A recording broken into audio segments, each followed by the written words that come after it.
Hello student, welcome back to geography class. तो अपने 12वीं क्लास की जो ज्योग्राफी है उसके अंदर अध्याय 15 कर रहे हैं, जिसमें संसाधनों का वर्गीकरण, संरक्षण और पोषणीय विकास के बारे में अपने पढ़ रहे हैं। तो अपना जो है संसाधनों का वर्गीकरण हो चुका है, संरक्षण हो चुका है, पोषणीय विकास में अपने पढ़ रहे हैं। तो पोषणीय विकास के बारे में जान लिया, अभी पोषणीय विकास क्या होता है। अब जो आता है टॉपिक अपना इसमें आज जो रहता है वो है जनसंख्या वृद्धि और पोषणीय विकास। जनसंख्या वृद्धि और पोषणीय विकास मतलब भी जनसंख्या वृद्धि के साथ साथ पोषणीय विकास कैसे होगा, किस प्रकार से होगा। तो अपने देखिए, जो संसाधन है और मानव जो है, उन दोनों का जो संबंध रहा है वो चोली दामन का संबंध रहा है। तो उसका संबंध मानव ने संसाधनों के साथ में अपना संबंध बनाकर अपने जीवन को विकास की कगार पे ले आया है। उसकी जितनी भी औद्योगिक प्रगति हुई है, आर्थिक प्रगति जो हुई है मानव की, वो सारी संसाधनों के दोहन से हुई। अब यहाँ अगर विकास की बात करें तो विकास क्या होता है या विकास से क्या तात्पर्य होता है। तो विकास का तात्पर्य होता है प्रति व्यक्ति आय में बढ़ोतरी, औद्योगिक एवं कृषि उत्पादन में वृद्धि, समृद्ध परिवहन, उन्नत सूचना प्रौद्योगिकी, भोजन, आधुनिक शिक्षा, आधुनिक चिकित्सा व्यवस्था, मनोरंजन। तो ये सारे के सारे प्रचुर मात्रा में जब उपलब्ध हो तो वो विकास है, वो विकास है। अब ये जो सुविधाएं हैं, इन सुविधाओं के अनुसार अपना जो विश्व है, इस विश्व में देशों को मानव सूचकांक दिया जाता है। अब अगर मानव सूचकांक की बात करते हैं तो सबसे ज्यादा जो मानव सूचकांक है वो है नॉर्वे का। नॉर्वे का जो मानव सूचकांक है वो सबसे ज्यादा है 0.944, 0.944 जो है इसका आता है। इसके बाद दूसरा नंबर आता है ऑस्ट्रेलिया का। ऑस्ट्रेलिया जो है इसका मानव सूचकांक रह जाता है 0.935। इसके बाद आता है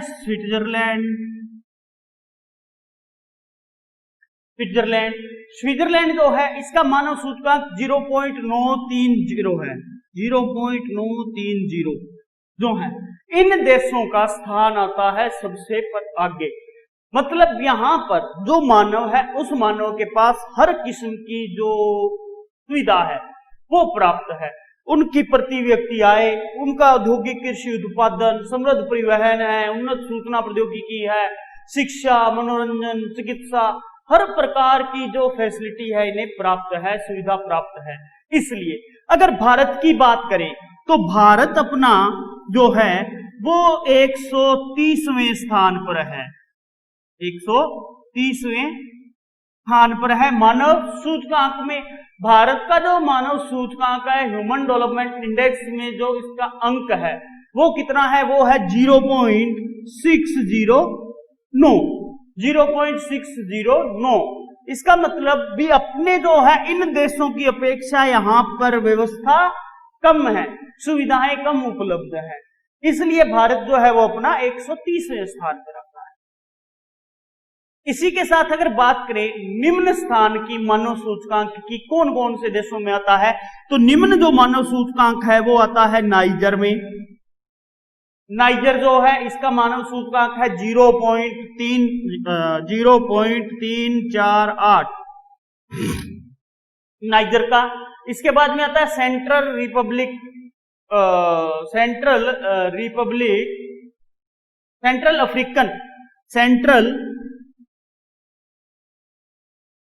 अफ्रीकन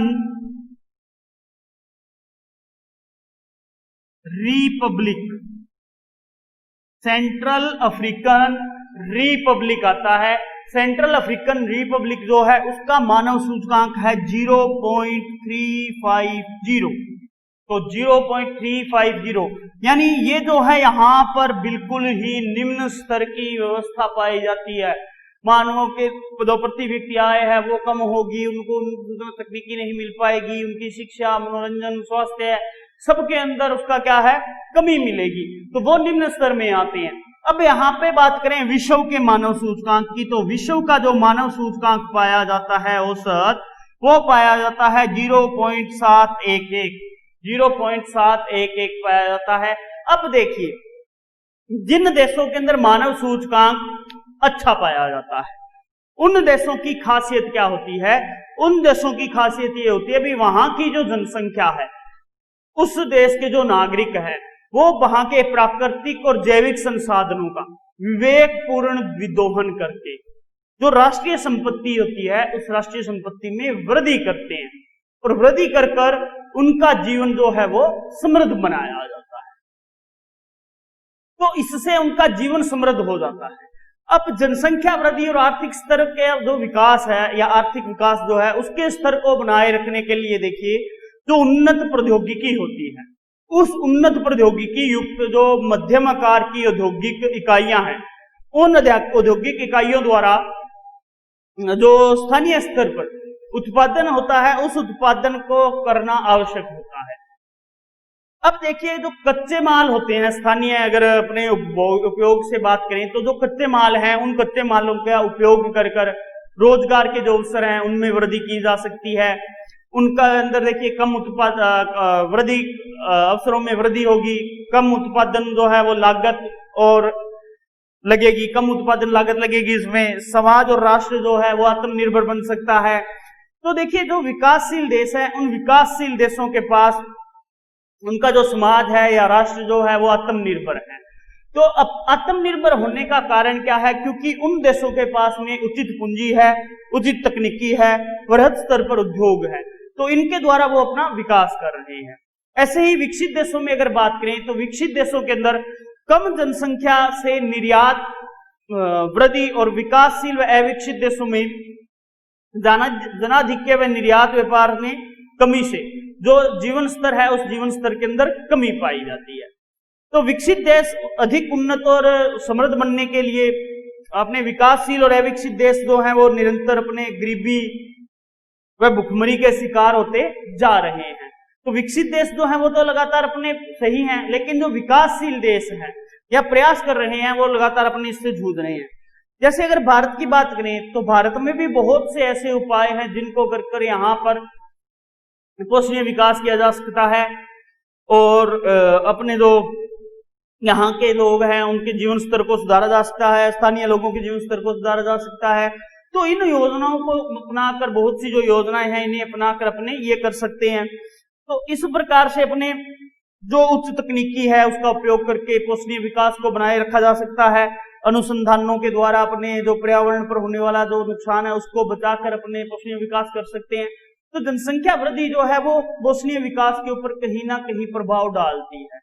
तो जनसंख्या वृद्धि और पोषणीय विकास जो है ये एक दूसरे के पूरक के रूप में कार्य करते हैं। जनसंख्या अगर बढ़ रही है तो हो सकता है पोषणीय विकास के अंदर गिरावट आ जाए, लेकिन अगर वही जनसंख्या उच्च शिक्षित है, राष्ट्र के बारे में जानती है, अच्छे प्रकार से संसाधनों का उपयोग करना जानती है, तो वो पोषणीय विकास को बनाए रख सकती है। तो ये पोषणीय विकास जो है, जनसंख्या वृद्धि और पोषणीय विकास अपना कंप्लीट होता है। इसी के साथ में ये आपका अध्याय भी कंप्लीट होता है। अब जो आगे अध्याय करेंगे वो करेंगे अपने 16 नंबर अध्याय 16 स्टार्ट करेंगे। अध्याय 16 जो है वो आपका है जैविक संसाधन, जैविक एवं अजैविक संसाधन। जैविक एवं अजैविक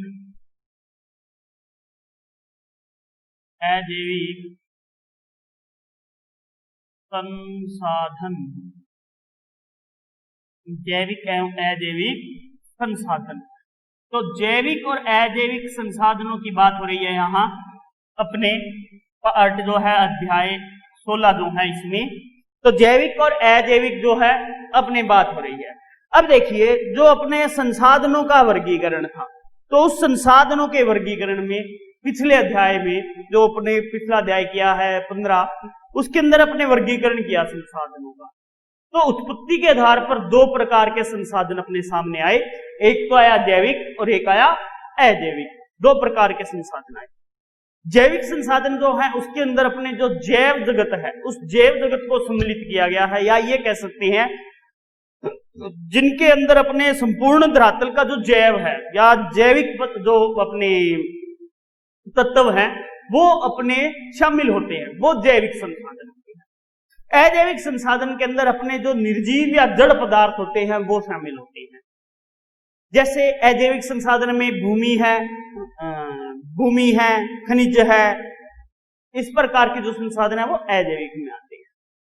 तो देखिए जैविक और अजैविक संसाधन जो है इनका अध्ययन करना भी एक बहुत ही महत्वपूर्ण है। और भारत के संदर्भ में अगर अध्ययन कर रहे हैं तो जैविक और अजैविक संसाधनों का बहुत ज्यादा महत्वपूर्ण होता है। इसलिए अपने भारत में जो जैविक और अजैविक संसाधन है इनका अध्ययन करते हैं भारत के संदर्भ में। तो अपने जैविक अजैविक संसाधनों का अध्ययन करेंगे तो सबसे पहले अपने जो अध्ययन करेंगे वो करेंगे पशु संसाधन। पशु संसाधन, देखिए भारत की अगर बात करें तो भारत जो है वो एक ग्रामीण प्रधान और कृषि प्रधान देश है। मतलब भारत में ज्यादातर लोग जो हैं वो ज्यादातर लोग अगर देखा जाए तो ग्रामीण क्षेत्रों से संबंध में रहते हैं या कृषि करने वाले लोग। आदिकाल से ही देखा जाए, प्राचीन काल से अगर बात की जाए तो प्राचीन काल से ही लोग जो हैं वो गांव में रहते आ रहे हैं, कृषि करते आ रहे हैं। तो ये कृषि करने के लिए या कृषि के जो सहायक कार्य हैं उन कार्यों में पशुओं का बहुत विशेष महत्व रहा है भारत। यानी जब कृषि करेंगे तो उस कृषि के लिए पशुओं का महत्व रहेगा, जैसे बैल है, गाय है, ऊंट है, इन पशुओं का महत्व रहा। क्यों? क्योंकि देखिए अपने को इन पशुओं से खेती करने के लिए सुविधा मिलती है, बोझ ढोने के लिए मिलती है, यातायात के साधन के रूप में मिलती है, घी, पनीर, दूध, मक्खन आदि जो संसाधन है। इसके अलावा चमड़ा, ऊन, कंपोस्ट खाद वगैरह जो है वो अपने को मिलती है। तो इन सब को अपने पशुओं से प्राप्त करते हैं।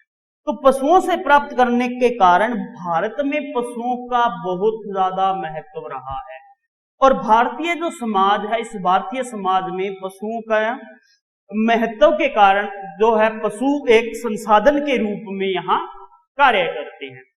मतलब इसलिए पशुओं को अपने यहाँ संसाधन कहते हैं क्योंकि ये मनुष्य की जो भारत के अंदर हर एक मनुष्य की जो जरूरतें हैं उन जरूरतों को पूर्ण करते हैं। इसलिए अब भारत का जो पशुधन है, इस पशुधन के महत्व को स्पष्ट करने के लिए एक विद्वान थे डॉक्टर डार्लिंग। तो डॉक्टर डार्लिंग जो विद्वान थे उन्होंने कहा भी अपने जो पशु है भारत के उन पशुओं के लिए डॉक्टर डार्लिंग के अनुसार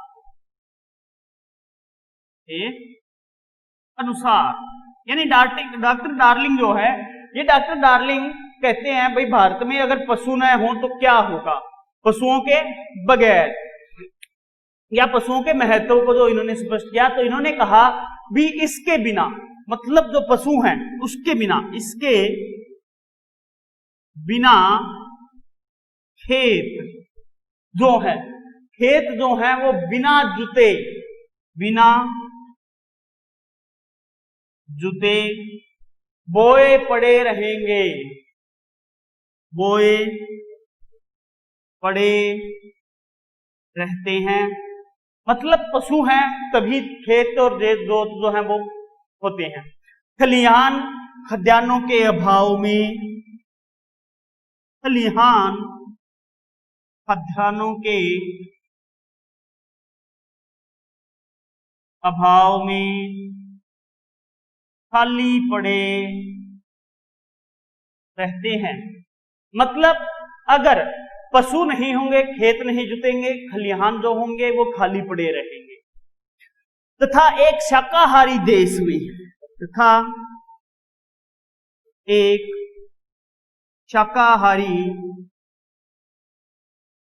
देश में, मतलब भारत जो है वो एक शाकाहारी देश है, देश में इससे अधिक दुखदाई देश में इससे अधिक दुखदाई बात क्या हो सकती है? बात क्या हो सकती है? भाई अब अपना देश जो है वहां पर अपनी जरूरत है पशुओं की, तो उसके लिए भी क्या होती है, बात हो सकती है कि यहां क्या हो सकती है कि यहां पशुओं के अभाव में, यहां पशुओं के अभाव में जो मानव है उस मानव को घी, दूध, मक्खन, पनीर और अन्य पशु उत्पाद, पौष्टिक पदार्थ वगैरह जो है वो प्राप्त नहीं होंगे तो अकाल पड़ सकता है। ये बात कौन कहते हैं? डॉक्टर डॉर्लिंग कहते हैं। इसलिए भारत के अंदर पशुओं के महत्व को स्पष्ट करते हुए, तो भारत में पशुधन जो है, इस पशुधन का महत्व इन्होंने स्पष्ट किया अपनी इस बात के द्वारा। और देखिए इन्होंने कहा, लेकिन अब वर्तमान की बात है तो वर्तमान में अपने ट्रैक्टर है, ट्राली है, हार्वेस्टर है, पंप वगैरह जो हैं इनसे सिंचाई की जाती है, जिसके कारण अब धीरे धीरे लगातार पशुओं के ऊपर जो आत्मनिर्भरता है वो कम होती जा रही है। इसके कारण इनका महत्व भी घटता जा रहा है। भारत में पशु महत्व जो होता है, इस पशु महत्व के लिए अपने कुछ बातें जो हैं उनसे अपने ये समझ सकते हैं। जैसे कृषि कार्य जो हैं, तो कृषि कार्यों जैसे हल पटेला चलाना, यानी भारत में पशुधन के महत्व को निम्न दृष्टि से स्पष्ट समझा जा सकता है। पहलाता है भी जो कृषि कार्य हैं, उन कृषि कार्यों में जैसे हल व पटेला चलाना, कृषि कार्यों जैसे हल और पटेला चलाना, हल पटेला चलाने के लिए कुओं से पानी खींचने के लिए, ठीक है, पटेला चलाना, कुओं से पानी खींचना आदि के लिए पशुओं का प्रयोग किया जाता है। कुओं से पानी खींचना आदि कार्यों में पशुओं का बहुत महत्व है। मतलब भारतीय जो समाज है, इस भारतीय समाज में हल चलाने के लिए, पटेला चलाने के लिए, कुओं से पानी खींचना, कृषि कार्य करने के लिए, भार ढोने के लिए, कृषि फसलों को एक स्थान से दूसरे स्थान पर पहुंचाने के लिए जो पशु हैं इनका बहुत ज्यादा महत्व है। तो इनका प्रयोग किया जाता है पशुओं में। जैसे अब भार ढोने के लिए जैसे बैल है, ऊंट है, भैंसा है आदि पशुओं का उपयोग करते हैं। दूसरा पॉइंट जो आता है वो पशुओं से खाद्य सामग्री मिलती है। पशुओं से खाद्य सामग्री प्राप्त होना, मतलब पशु अपने को खाद्य सामग्री देते हैं। जैसे दूध, ठीक है, दूध से मावा, पनीर, घी, मक्खन, छाछ आदि जो हैं अपने को प्राप्त होते हैं। दूसरा पशुओं से खाद प्राप्त होना। तीसरा आता है पशुओं से खाद प्राप्त होना। खाद प्राप्त होना तो पशुओं से अपने का जो पशुओं का गोबर है, मलमूत्र है, हड्डियां हैं आदि से खाद प्राप्त होती है। इसके अलावा पशुओं से चमड़ा, खाल वगैरह प्राप्त होना, तो अपने जो इनसे ऊन वगैरह प्राप्त होती है पशुओं से, उनसे कंबल वगैरह, कपड़ा वगैरह बनाना। यातायात के साधन के रूप में भारत में पशुओं का उपयोग करना, जैसे ऊंट है, पर्वतीय क्षेत्र में टट्टू है, गधे हैं, घोड़े हैं आदि का अपने विकास होना। तो ये जो है इनका महत्व रहता है। इसके बाद अपने जो भारत है, भारत से मांस वगैरह जो पदार्थ है उन पदार्थों का निर्यात भी किया जाता है अन्य देशों में। तो 2015-16 के अंदर लगभग अपने यहाँ पर 30,137 करोड़ रुपए का निर्यात किया गया। भारत में विश्व के 20% पशुधन पाए जाते हैं, यानी भारत जो है अपना उसके अंदर 20% पशुधन मिलता है, विश्व का पशुधन मिलता है विश्व का। तो विश्व का 20% पशुधन जो है अपना भारत का विश्व का पाया जाता है। भारत में देखिए अगर बातें करें अलग अलग पशुओं की, तो भारत में जैसे गाय है, तो गाय जो है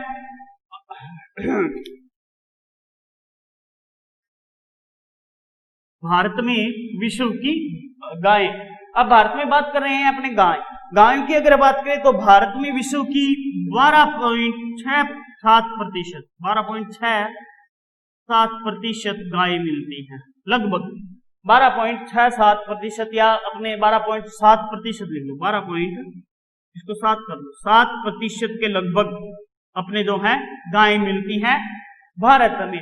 भारत में जो गायों का है अपने स्तर वो ये है। इसके अलावा अपने जो है भैंसे पाली जाती हैं भारत में। भैंसे जो हैं वो अपने गाय मिलती है, भैंसे जो है वो 56 लगभग 7% के भैंसे प्राप्त होती हैं, यानी इतनी अपने यहाँ पर भैंसे पाली जाती हैं। इसके अलावा अपने बकरियां जो हैं वो 14.5% पाली जाती है,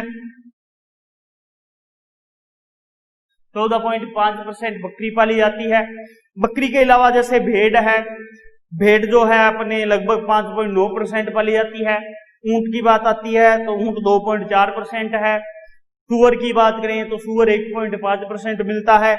मुर्गियां 3.1% मिलती है। घोड़े, टट्टू, गधे वगैरह जो है ये अपने को 1.4 मिलते हैं, 1.4% के लगभग मिलते हैं। तो इस प्रकार से ये मिलते हैं। इसके अलावा पशुओं के जो सींग होते हैं उन सींगों से कई प्रकार की कलात्मक जो वस्तुएं हैं उनका निर्माण किया जाता है। कलात्मक वस्तुओं का कंगे वगैरह जो हैं उनको बनाया जाता है। भारत का जो सकल घरेलू उत्पाद है उस सकल घरेलू उत्पाद में कृषि उत्पादन का जो मूल्य है वो 30% पाया जाता है, और वो 30% जो पशु संसाधन है उनसे प्राप्त होता है। यानी भारत में सकल कृषि उत्पादन जो मूल्य है उसका 30% यहाँ प्राप्त होता है, और 4.5 खरब मूल्य का लगभग अपने पशु संसाधन से रुपए जो है प्राप्त किए जाते हैं, 4.5 खरब रुपए जो है। तो इस प्रकार से पशुओं का महत्व भारत में बहुत ज्यादा रहता है। अब आगे बात करते हैं भारत के प्रमुख पशुपालन क्षेत्र। भारत के प्रमुख पशुपालन क्षेत्र। तो भारत के प्रमुख पशुपालन क्षेत्र कौन से हैं उनकी बात करेंगे। तो देखिए भारत के जो प्रमुख पशुपालन क्षेत्र हैं उनकी अगर बात करें तो भारत में सभी ग्रामीण क्षेत्रों में लगभग पशु पाले जाते हैं। क्यों? क्योंकि कृषि के साथ साथ पशु पालना एक सामान्य सी बात है। हर कृषि करने वाला जो परिवार होगा गांव के अंदर ग्रामीण पृष्ठभूमि में रहेगा उसके पास में पशुधन जरूर होगा, पशु जरूर रखता है। परंतु कुछ ऐसे क्षेत्र भी हैं भारत में जहां पर सिर्फ पशु को या जो पशुधन है उसको अपने व्यापार के लिए पाला जाता है। तो ऐसे क्षेत्रों में जनसंख्या जो होती है उनका महत्वपूर्ण जो व्यवसाय है वो पशुपालन रहता है, पशुपालन का व्यवसाय रहता है। तो देखिए आज भी भारत के अंदर कुछ ऐसी जातियां हैं जिनका जीवन पशुओं को पालने के ऊपर ही निर्भर करता है, या पशुओं को पाल कर ही वो चलाते हैं। उनके जीवन का प्रमुख आधार पशुपालन ही है। तो भारत के ये महत्वपूर्ण जो पशुपालन क्षेत्र हैं उनकी बात करेंगे तो उसमें पहला आता है हिमाचल पर्वतीय प्रदेश। पहला आता है हिमाचल पर्वतीय प्रदेश। अब हिमाचल पर्वतीय प्रदेश की बात कर रहे हैं, यानी भारत के अंदर जो हिमाचल अपने हैं उस हिमाचल के साथ में जो पर्वतीय श्रृंखला चली जा रही है हिमालय की, उस हिमालय पर्वत श्रृंखला के पास में जो एरिया है वो इसका अंदर आता है। हिमाचल नहीं, हिमालय लिखना था भाई, यहाँ हिमाचल नहीं आएगा, यहाँ आएगा हिमालय पर्वतीय प्रदेश। यानी हिमालय पर्वतीय प्रदेश, हिमालय जो पर्वत है उस पर्वत के पास के जो प्रदेश है उन प्रदेशों में। तो देखिए यहां पर अगर अपने बात करें तो हिमालय पर्वत क्षेत्र के अंदर जैसे उत्तराखंड आता है, अपना उत्तराखंड है, उत्तराखंड में कुमायूं एवं गडजात, कुमायूं एवं गडजात आ जाता है उत्तराखंड का, या गढ़वाल बोल देते हैं इसको, गढ़वाल, गढ़जात नहीं गढ़वाल है, कुमायूं एंड गढ़वाल उत्तराखंड में। उसके बाद में अपने हिमाचल प्रदेश में, हिमाचल प्रदेश में कांगड़ा, कुल्लू घाटी जो क्षेत्र हैं, कांगड़ा कुल्लू, कांगड़ा आ जाता है, कुल्लू घाटी है, शिमला है, इसके अलावा अपने जम्मू कश्मीर में आ जाते हैं कुछ एरिए। इसके बाद जो हिमालय की तराई है असम में और पूर्वोत्तर भारत के जो राज्य हैं वो राज्य इसमें शामिल किए जाते हैं। तो ये पहाड़ी भाग है और पहाड़ी भाग के कारण यहां पर जो मुख्य पशु पाले जाते हैं वो पाले जाते हैं भेड़ व बकरियां, भेड़ व बकरियां प्रमुख पालतू पशु पाले जाते हैं, प्रमुख पालतू पशु। भेड़ व बकरियां जो है वो यहाँ की प्रमुख पालतू पशु आती हैं हिमालय पर्वतीय क्षेत्र की, क्योंकि ये देखिए तराई क्षेत्र में है, दूसरा पर्वतीय क्षेत्र है, तो उन पर्वतीय क्षेत्र में यहाँ किए जाते हैं। तो ये भेड़ बकरियां यहाँ पे पाली जाती है, तो यहाँ पर इनसे ऊन प्राप्त की जाती है और उत्तम किस्म की श्वेत ऊन जो है वो यहाँ पर प्राप्त होती है। इन पर्वतीय क्षेत्रों में पर्यटन जो क्षेत्र है उनका भी निरंतर वृद्धि हो रही है, तो उस निरंतर वृद्धि होने के कारण यहाँ पर दूध की मांग भी बढ़ी है, तो दूध की मांग बढ़ने के कारण दुग्ध पशुपालन व्यवसाय जो है उसकी भी यहाँ वृद्धि हो चुकी है। इसके बाद आता है उत्तरी पश्चिमी जलवायु क्षेत्र, उत्तरी पश्चिमी जलवायु क्षेत्र। उत्तरी पश्चिमी जलवायु क्षेत्र जो है इसकी बात करें अपने,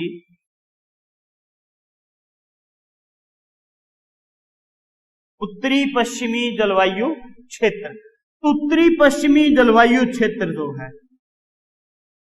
तो इस उत्तरी पश्चिमी जलवायु क्षेत्र के अंदर बात करें तो उत्तरी पश्चिमी जलवायु क्षेत्र में देखिए क्या होता है, ये क्षेत्र प्रमुख जो श्रृंखला है वो थार मरुस्थल और इसके चारों ओर शुष्क जो और अर्ध शुष्क भाग है, शुष्क और अर्ध शुष्क भाग है, उन भागों में ये फैली हुई है।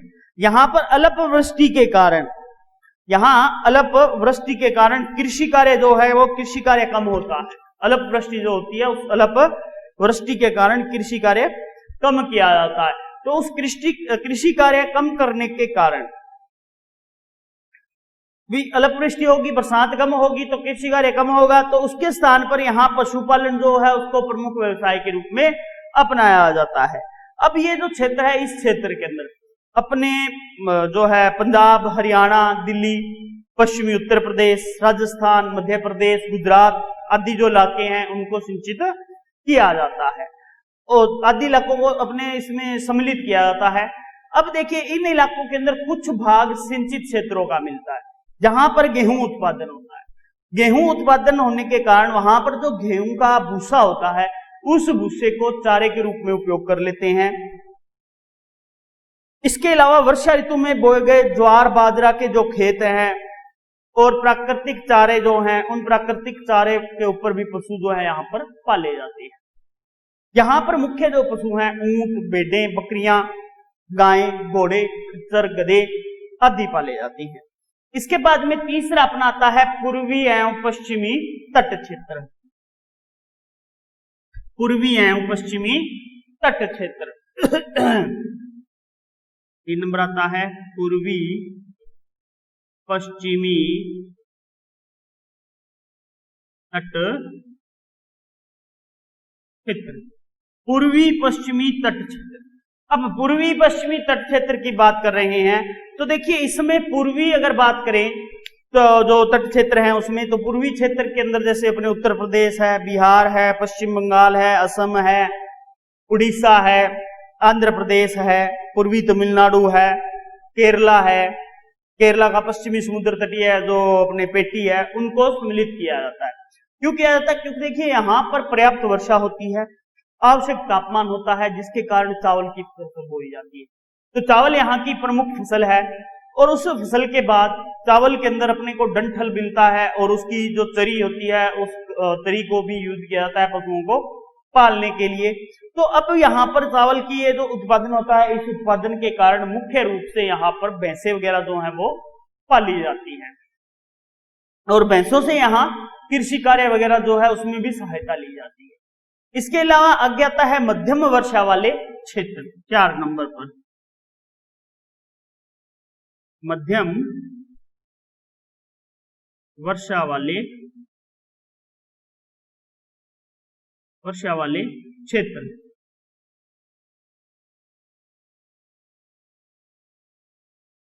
मध्यम वर्षा वाले क्षेत्र। अब देखिए मध्यम वर्षा वाले क्षेत्रों की अगर बात करें तो देखिए मध्यम वर्षा वाले क्षेत्र जो हैं इनमें अपने दक्षिणी उत्तर प्रदेश है, पश्चिमी आंध्र प्रदेश है, पश्चिमी तमिलनाडु है, महाराष्ट्र जो है, इनको इसमें सम्मिलित किया जाता है। यहाँ पर कम वर्षा होती है, उस कम वर्षा होने के कारण ज्वार जो है, अपने बाजरा है, यहाँ की प्रमुख फसल रहती है। तो यहाँ ये फसल प्रमुख रूप से होती है, तो इस फसल के कारण यहाँ पर भारत का जो प्रमुख भेड़ पालन क्षेत्र है वो यहाँ पे आता है। किंतु भेड़ क्षेत्र तो यहाँ पे है, लेकिन जो घटिया किस्म की ऊन होती है वो यहाँ से प्राप्त होती है। इसके अलावा यहाँ पर नलकूप और सिंचाई की थोड़ी व्यवस्था होती है, वहां उन क्षेत्रों में अपने उन्नत किस्म की जो गाय वगैरह हैं वो पाल ली जाती हैं, उन्नत किस्म की नस्लें भैंसे वगैरह जो हैं वो पाल ली जाती हैं। तो ये मध्यम वर्षा वाले क्षेत्रों के अंदर कार्य किया जाता है। तो ये अपने क्षेत्र आते हैं कुछ भारत के प्रमुख पशुपालन क्षेत्र जो है। इसके बाद अपने आते हैं प्रमुख पालतू पशु, भारत के प्रमुख पालतू पशु। तो प्रमुख पालतू पशु, अब प्रमुख पालतू पशु की बात करें तो देखिए कोई ऐसा समय था भारत में भी, भारत जो था वो पशुओं को पालने में समृद्ध था, यानी समृद्धता का अपने भंडार था जब पशुपालन यहाँ पर किए जाते थे। पर जैसे जैसे अपने औद्योगिक विकास हुआ, लगातार पशुओं की संख्या घटती रही। 2007 में अगर बात करें तो भारत में कुल जो पशु थे वो थे 52.97 करोड़। 52.97 करोड़ नहीं है, अपने कुल पशु जो थे करोड़ थे, हाँ 52.97 करोड़ थे 2007 में। 2007 में अगर बात करें तो पशु संपदा जो भारत की थी वो थी 52.97 करोड़। 2012 में अगर बात की जाए तो ये घटकर 51.21 करोड़ रह गई, 51.21 करोड़ रह गई थी 2012 में घटकर। तो 2012 के अंदर घट के ये 52.12 करोड़ हो गई। तो इस प्रकार से अपने यहां अंदाजा लगा सकते हैं कि भारत का जो पशु संपदा है वो पशु संपदा धीरे धीरे घटती जा रही है। प्राचीन समय के अंदर लोग पशुओं को पालते थे, उनको अपने मान करते थे, तो पशु संपदा प्राचीन भारत का जो था अपने समृद्ध था पशु संपदा। अब आगे यहाँ अपने बात करेंगे प्रमुख पालतू पशुओं की। तो भारत में जो निम्नलिखित पालतू पशु पाले जाते हैं उनमें पहला आता है गाय और बैल। पहला आता है गाय व बैल।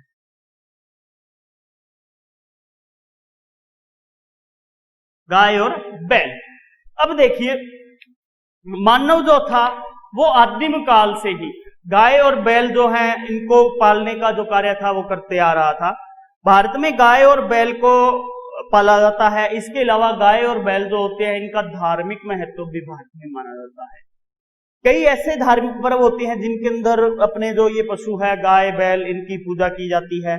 इसके अलावा गाय जो है या बैल जो है इनकी उपयोगिता मानव के लिए भी होती है।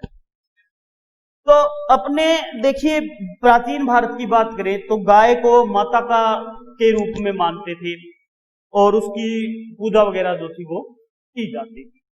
तो इसलिए जो गाय है इसका महत्व भारतीय समाज में हमेशा से रहा है, इसको एक अभिन्न अंग मानकर चलते हैं। तो कुछ वैज्ञानिकों ने अपने जो है अनुसंधान किया गाय के दूध पर।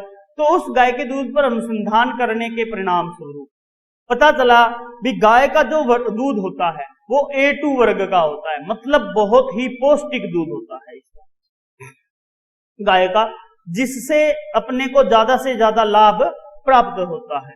तो भारत में देखिए गाय जो है, गाय और बैल पालन की बात करें तो भारत गाय और बैल पालन में जो है दूसरे स्थान पर आता है, दूसरे स्थान पर आता है।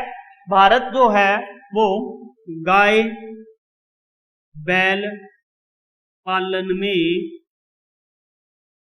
द्वितीय स्थान पर है, स्थान पर है। प्रथम स्थान जो है, प्रथम स्थान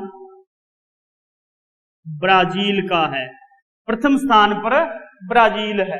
तो प्रथम स्थान पर ब्राजील आता है। भारत में लगभग 19.09 करोड़ गाय पाई जाती हैं और विश्व की 12.7% गाय पाई जाती हैं। मतलब आप अगर बात करें तो भारत में 12.7% पाई जाती है। यहां पर देखिए अपने बहुत से किस्म की जो गाय वगैरह है वो पाली जाती हैं। इस गाय का दूध जो है बहुत ज्यादा पौष्टिक होता है, इसलिए इसे अमृत तुल्य माना जाता है। तो ये गाय और बैल जो है इसके बारे में हो गया। इसके बाद बात के आगे जो पशु रहते हैं जैसे भैंसे हैं, भेड़ बकरियां हैं आदि जो रहती हैं उनके बारे में पढ़ेंगे अगली क्लास में। आज के लिए इतना ही, धन्यवाद।